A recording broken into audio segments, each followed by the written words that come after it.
Saya Albertus Wasisgoro, NIM 2322140688.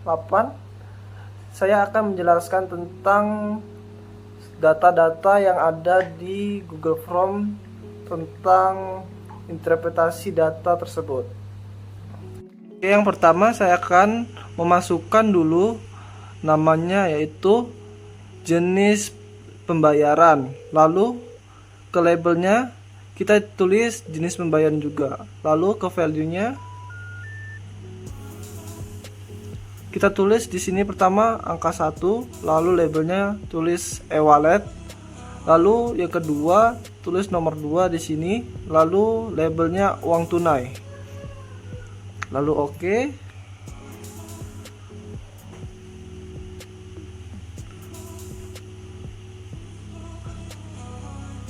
Lalu nomor 1 sampai 13 kita akan tulis nomor 1. Lalu nomor 14 sampai 30 kita tulis nomor 2. Lalu kita masuk ke analisis.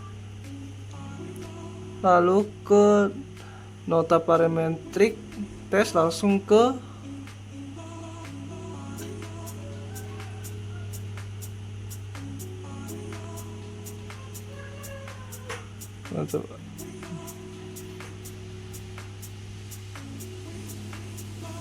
lalu ke legal dialog, lalu habis itu ke binominal,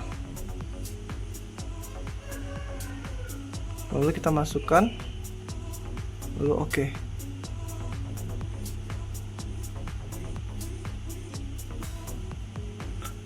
Dan ini hasil dari nomor 1 tentang binominal test.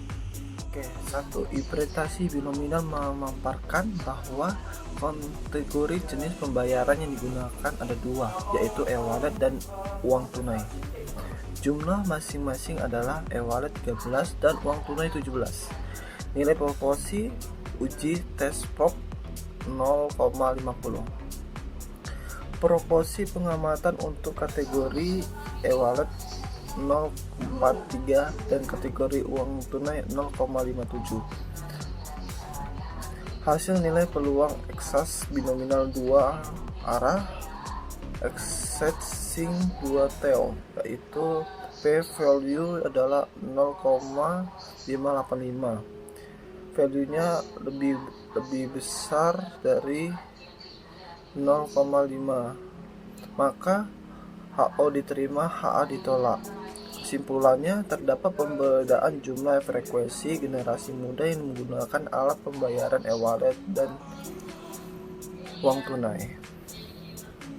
Oke, soal nomor 2 kita tulis namanya, satunya PMO, lalu kedua kita tulis jumlah, lalu labelnya kita tulis aplikasi pemesanan makanan online, lalu value-nya, di value-nya kita tulis 1, labelnya tulis GrabFood. Lalu value yang kedua, sini labelnya kita tulis Shopee Food. Lalu value-nya kita tulis 3, lalu bawahnya GoFood. Lalu make-nya kita tulis nominal, lalu yang bawah scale. Lalu masuk ke data view. PMO-nya kita tulis 1, lalu PMO yang kedua kita tulis 2, lalu PMO yang ketiga tulis 3. Kalau di sini jumlahnya kita sendiri beda sama kita yang lain. Oke, tulis nomor 1 7, lalu nomor 2 11, nomor 3 12. Lalu kita masuk ke data, ke win change, lalu kita tulis jumlah, lalu ke win change by, lalu masukin, lalu oke.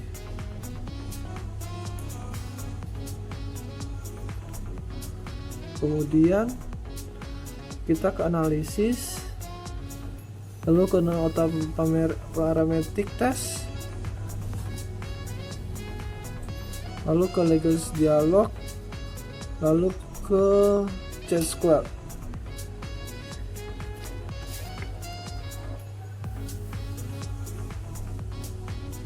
Lalu kita masukin, lalu oke.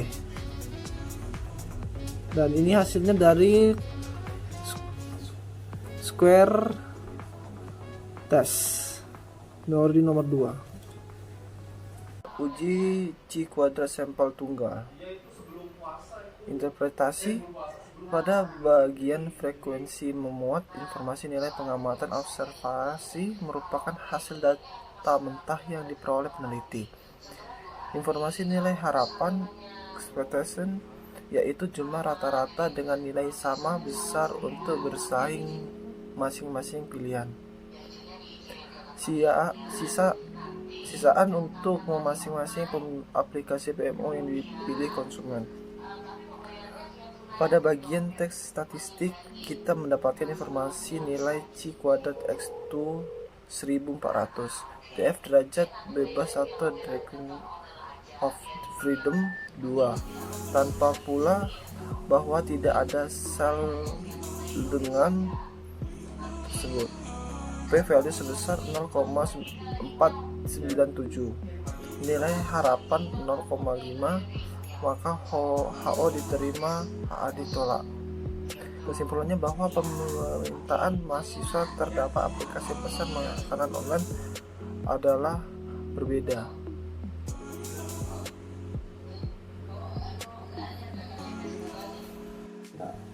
Oke, yang pertama nomor 3 kita tulis namanya motivasi, lalu kedua minat, lalu di labelnya kita tulis motivasi bekerja, lalu yang di bawahnya kita tulis minat bekerja. Lalu kita masuk data view, kita motivasinya kita masukin data sesuai yang kalian punya, sama di minat juga. Lalu kalian masuk ke analisis, lalu ke correlate, lalu ke brief fire, lalu masukin semua, lalu kita pencet Spearman. Nah, kita matiin yang ini, lalu oke.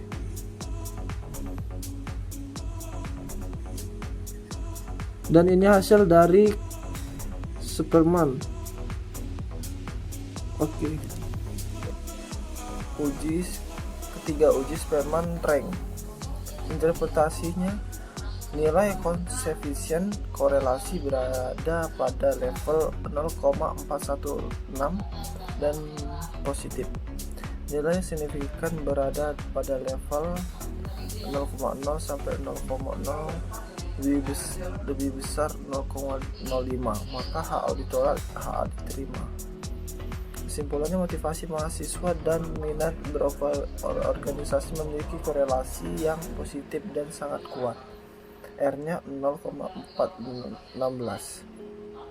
Terdapat korelasi antara peringkat motivasi mahasiswa dengan minat berorganisasi. Oke, yang pertama nama kita tulis motivasi, lalu yang kedua kita tulis minat. Oke, di sini nggak ada yang diubah. Lalu kita masuk ke data view. Lalu di motivasi kita tulis sama data yang kalian punya dan minat juga. Lalu kita masuk analisis, lalu ke correlate, lalu ke private. Nah, lalu kita masukin semua. Lalu di sini kita pencet yang ke delta. Lalu oke. Dan di sini hasil dari correlate tersebut. Ini hasil dari korelasi ke delta. Oke. 4. Uji ke delta. Interpretasi, jumlah responden sebanyak 30 orang, nilai korelasi berada pada level 0,287 dan positif, nilai signifikan berada pada level 0,0 sampai 0,0, lebih besar dari 0,05, maka HO ditolak, HA diterima. Kesimpulannya, motivasi mahasiswa yang minat berorganisasi memiliki korelasi yang positif dan sangat kuat. R-nya 0,287. Terdapat korelasi antara peringkat motivasi mahasiswa dengan minat organisasi. Oke, sekian hasil interpretasi data-data yang saya punya untuk responden yang ada. Terima kasih. Sekian hasil presentasi kami.